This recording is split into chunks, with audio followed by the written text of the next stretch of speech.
আচ্ছা, মানে আমারই কি বুদ্ধি কম কিনা আমি জানি না, আমি বুঝতেছি না যে নিষিদ্ধ রাজনীতি মানে গুপ্ত রাজনীতি নিষিদ্ধ করে কিভাবে।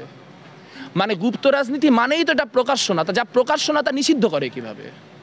তার মানে পুরা ঘটনার মধ্যে দিয়ে কি হচ্ছে? পুরা ঘটনার মধ্যে দিয়ে আপনার প্রকাশ্য রাজনীতিকে মানে আপনার নেতিবাচকভাবে প্রণোদনা দেওয়া হচ্ছে এবং গুপ্ত রাজনীতিকে একরকম বাহবা দেওয়া হচ্ছে বা গুপ্ত রাজনীতিকে প্রণোদনা দেওয়া হচ্ছে।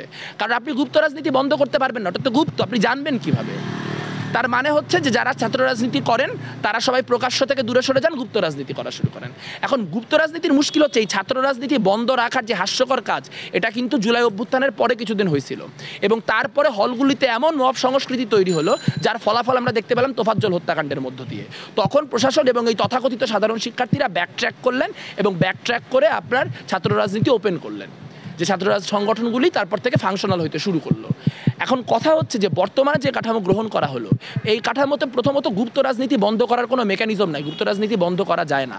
তার মানে সবাইকে প্রকাশ্য থেকে গুপ্ত হওয়ার জন্য এখানে প্রণোদনা দেওয়া হচ্ছে, এক। দ্বিতীয়ত হচ্ছে যে যারা এই কথা বলছেন তারা কি আমাকে বলতে পারেন যে যদি ধরেন কালকে বিএনপি নির্বাচিত হয়ে আসে তাহলে কি আপনি ছাত্রদলকে ঠেকাইতে পারবেন?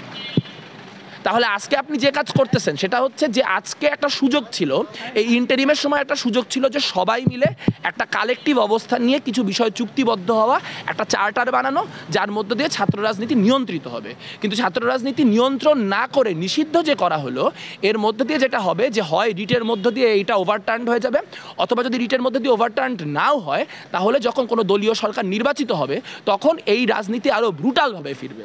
কিন্তু আজকে যদি আমরা ওটা নিয়ন্ত্রণ করার চেষ্টা করতাম তাহলে হয়তো আমরা এমন একটা পরিস্থিতি সৃষ্টি করতে পারতাম যেখানে সিট অ্যালোকেশনের জন্য আপনার প্রশাসনিক দায়িত্বশীল থাকে, সিট অ্যালোকেশন কোনোভাবেই কোনো ছাত্র সংগঠনের হাতে যায় না।